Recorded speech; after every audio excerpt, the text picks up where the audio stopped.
keď som začal písať teda už romány a dlhšie prózy, tak jedným z mnohých vzorov bol, povedzme, taký americký autor William Faulkner.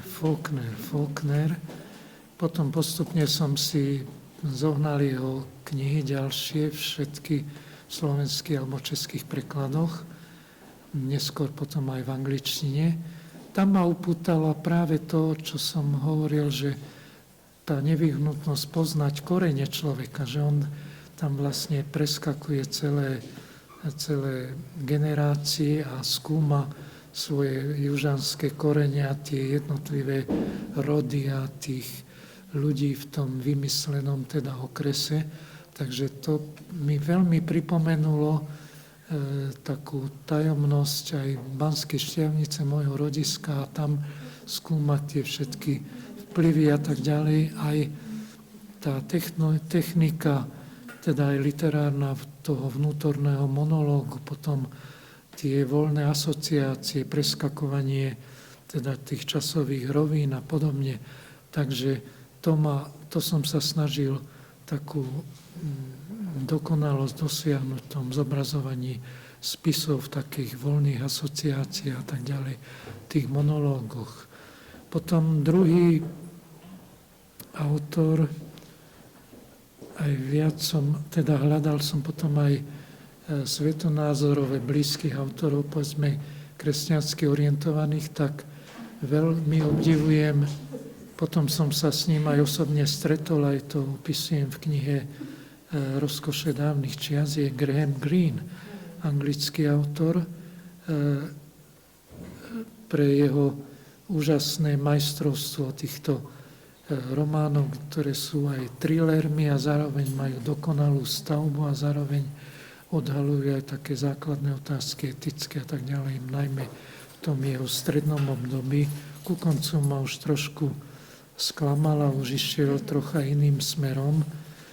Takže Graham Greene veľmi som obdivoval, aj zhaňal som, mám aj jeho životopis. Prvá časť vyšla po česky, aj druhú časť, potom aj také jeho životopisy v angličtine zaujímavé, aj kritické. Tretí taký autor, ktorý ma fascinoval neskôr, bol tiež katolícky románopisec francúzsky, François Mauriac. François Mauriac, to je dnes dosť zabudnutý autor, nevydáva sa, ale jeho romány o tej strednej vrstve francúzskej, o tej francúzskej buržázii, ktorá tej honbe za majetkami a za vplyvom vlastne zabúda na také základné ľudské hodnoty, tak to je veľmi aktuálne pre dnes, však pre dnešnú slovenskú spoločnosť, kde nám tu vyrastá nová vrstva takých majetných ľudí, duchovne veľmi negramotných, že vlastne by mali čítať tieto knihy a mali by sa usilovať spoznať tie základné ľudské hodnoty, ktoré presahujú len hodnoty majetkov alebo týchto hmotných hodnot. My ste ale tak vyčerpávajúco povedali, že ste sa chceli spýtať, napríklad, že s ktorým z tých autorov svetovo známych, prípadne aj v tomto kontexte európskeho rámca ste sa stretli. Takže ste spomínali Grahama Greena, ste stretli. A určite ste mali nezabudnutelný dojem. Ja som sa chcela spýtať pomocou nich, že morálne posolstvo pre súčasného mladého človeka by ste vedeli nejakým spôsobom sformulovať. Trošku ste ho načrtli už pri tom konci tej besedy, že cez to umenie, cez tú literatúru, cez poznávania koreňov, že kam by mali vlastne oni ísť? No tak... IT technológie, viete, to je... No tak treba dôstojne prežiť svoj život, aby sa človek nemusel zaň hanbiť a iste sa to nepodarí nikdy 100%, ale usilovať sa vyhmatať si taký nejaký ideál, ako som hovoril o tom vysnenom námestí v Meringu, kde sa chcem dostať. a to vyhmatať v sebe. A to je veľmi zložité a náročné, pretože či pre muža, pre ženu je to možno ešte náročnejšie, lebo tam je aj tá túžba vlastne teda po materstve a tak ďalej, čo je veľmi dôležité, lebo každý človek vlastne tým, že si súčasťou ľudského rodu, si povinný pokračovať, byť pokračovateľom a zanechať niečo po sebe. Niekto zanechá len deti alebo svoje dielo nejaké, ale to nemusí byť umelecké, to môže byť aj dobrý, samozrejme, veľmi dobrý odborník, alebo rovnako vynálezca, alebo vedec, ale takisto aj dobrý podnikateľ, ktorý svojimi výrobkami uspokojí ľudí, urobí ich šťastnejšími. Aj to je poslanie, aj to je úžasná služba človeku. Takže nič, čo ľudia robia, nie je nehodné. A v každom tom odvetví sa dá vyniknúť a nerobiť nič priemerne a podpriemerne, ale usilovať sa prekonať samého seba. To je prvá vec. Proste, keď odídem, musím dať väčšiu, to je ako tá čierna skrinka, ten input a output. Ten input som dostal nejaký pri zrodení a ten output z tej čiernej skrinky musí byť znásobený, musí byť väčší, lebo ináč ľudská existencia nemá zmysel. To by sme boli na úrovni zvierat alebo nejakej takej živočíšnej biológie. Človek musí ten svet troška pozmeniť, zlepšiť a tak. Takže to je asi také poslanie. Keď sa ocitáte v učebnici akože literatúry ako autor, ktorý je v podstate v rámci dizidentu slovenského. Áno, že či vás to teda naozaj teší, alebo je to ešte stále trošku prekrúcanie faktov, alebo už je to tam naozaj napísané tak, ako to bolo. Ste hneď po Hani Ponickej učebnici? Tak myslím, že je to v poriadku. Že je to zhruba v poriadku, no. Ale ten váš názor, žiaľ, na tých pánov, čo ste spomínali túto medieračov, naozaj tá téma veľmi sa napla tzv. Oficiálni autori v určitých rokoch. Ja dokonca však v tej knihe je dôležitý z hľadiska je to poznávania aj mojej vlastnej literatúry, ten román posledný, lebo ten odkrýva, napríklad tam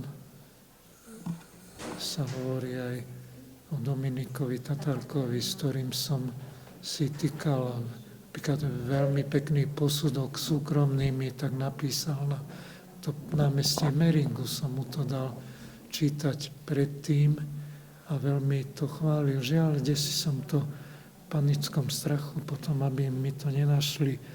Neviem to nájsť doteraz nejak, tieto veci, niektoré zo 68. 9. som skrývali v garáži, aj staré kultúrne životy s mojimi článkami, to všetko to v garáži už pomaly také skoro splesnivené, som to až pred 2-3 rokmi vybalil a tak.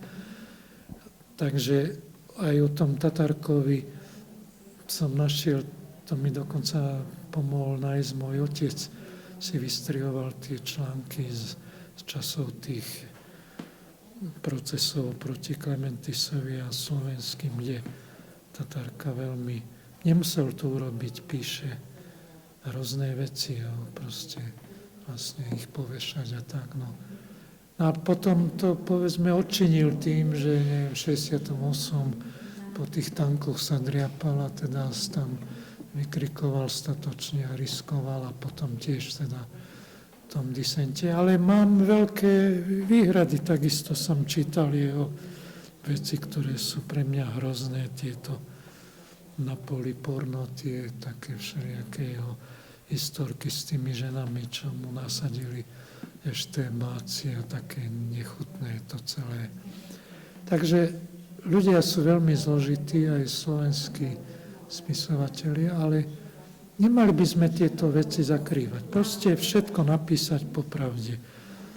Miroslav Válek je jeden z najlepších slovenských básnikov, ale nikto nemôže zaprieť a tomu nemôžeme odpustiť, že bol na 2. poschodí toho hotela Carlton a poverení 5 či 6 komisia, ktorá dávala povely k týmto sprostým, nelútostným polievaniu nevinných ľudí tam.